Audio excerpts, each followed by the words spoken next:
भारतीय reserve bank ने अपनी नीतिगत दरों में बदलाव किया है। इसके तहत पॉलिसी रेपो रेट में 25 बेसिस पॉइंट की कटौती करके इसे 5.25% करने की घोषणा की है। आरबीआई गवर्नर संजय मल्होत्रा ने आज मौद्रिक नीति समिति की 3 दिवसीय बैठक के नतीजों के बारे में जानकारी दी है। उन्होंने कहा कि समिति के फैसलों पर सभी सदस्यों ने सहमति जताई है। बैठक में घरेलू मांग के आधार पर फैसला लिया गया है। ब्याज में 0.25% की कटौती की गई है। दूसरी तिमाही भारत की ग्रोथ रेट दूसरी तिमाही में 8.2% रही है। उन्होंने कहा कि जीएसटी सुधारों का ग्रोथ रेट पर असर दिखाई दिया है। For the first time since the adoption of flexible inflation targeting, average headline inflation for a quarter at 1.7% in Q2 this year breached the lower tolerance threshold of 2% of our inflation target. It dipped further to a mere 0.3% in October 2025. On the other hand, real GDP growth accelerated to 8.2% in Q2, buoyed by strong spending during the festive season, which was further facilitated by the rationalization of the GST rates. Inflation at a benign 2.2% and growth at 8% for the first half of this year presents a rare Goldilocks period. Globally, contrary to earlier expectations, growth has been relatively strong. Evolving geopolitical and trade environments, however, continue to weigh on the outlook. Inflation paths remain divergent, with headline inflation remaining above target in most advanced economies. Pressures in most emerging markets, however, are contained, providing them the room for accommodative monetary policy. Conflicting pulls and pressures from AI-fueled optimism and concerns over high valuations are playing out in global equity markets. Divergence in monetary policy trajectory of central banks is adding to the uncertainty on the capital flows and yield spreads. I will now come to the major decisions of the MPC and the RBI. The MPC met on the 3rd, 4th and 5th of December to deliberate and decide on the policy repo rate.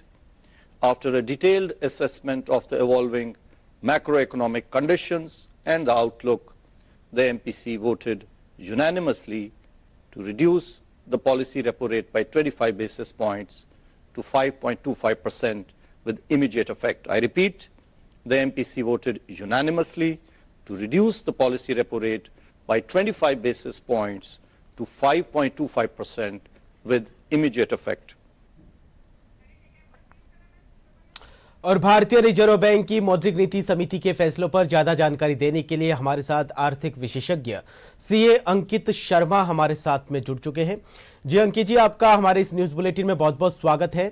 आपसे हम ये जानना चाहेंगे कि मौद्रिक समिति की बैठक जो पिछले 3 दिन से चल रही थी, क्या कुछ उसमें फैसले लिए गए हैं? जी अंकित जी।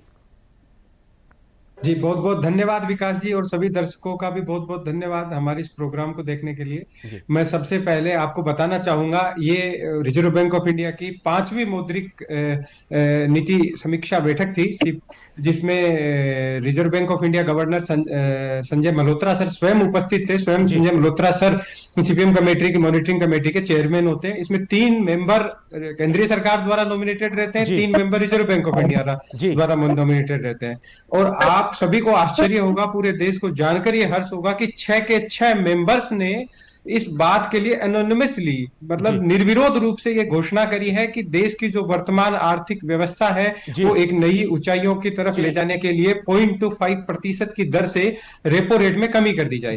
अब मैं सभी दर्शकों को आपको ये बताना चाहूंगा कि रेपो रेट वो रेट होती है जिसपे reserve bank of India commercial banks को लोन देता है। यानी जो बैंक्स आज चाहे प्राइवेट बैंक हो, चाहे सरकारी बैंक हो, नेशनलाइज्ड बैंक हो, यदि वो आगे लोन देते हैं तो उन्हें रिजर्व बैंक ऑफ इंडिया से जो फंड मिलता है वो फंड इस रेपो रेट पे मिलता है।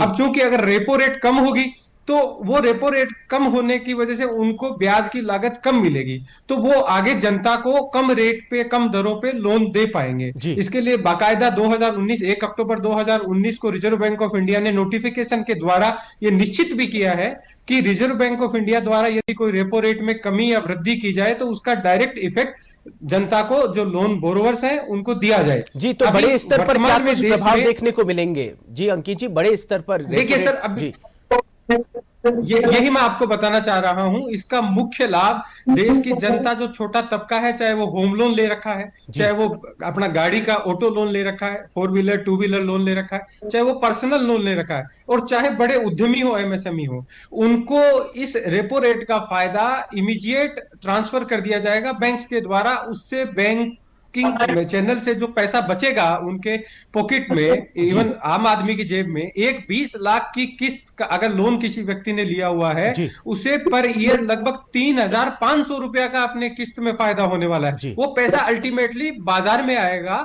बाजार में आने से इकोनॉमिक फ्लो बढ़ेगा। जी। जो इकोनॉमिक गति देश की अर्थव्यवस्था ने अभी पकड़ी है, जीएसटी रिफॉर्म्स की अपने काफी सारी बातें करी, आज देश की अर्थव्यवस्था दुनिया की सबसे तेज बढ़ती हुई अर्थव्यवस्था है। 8.2% की दर से कोई भी वैश्विक अर्थव्यवस्था नहीं बढ़ रही है। और रिजर्व बैंक ऑफ इंडिया की इस मौद्रिक नीति की बैठक में जो आकलन था देश की अर्थव्यवस्था ग्रोथ का, वो 6.8% से 7.3% रिवाइज किया है। और आश्चर्यजनक बात क्या है, महंगाई घट रही है सर। महंगाई 2.6% जो करंट ईयर के लिए एस्टिमेटेड था, उसको 2% पे इन्होंने रिवाइज किया है। आज यूनाइटेड स्टेट्स और यूके जैसी अर्थव्यवस्थाओं में भी इन्फ्लेशन रेट मोर देन 3% है। इंडिया इज द इकोनॉमी जिसमें सीपीआई इन्फ्लेशन रेट 2% है।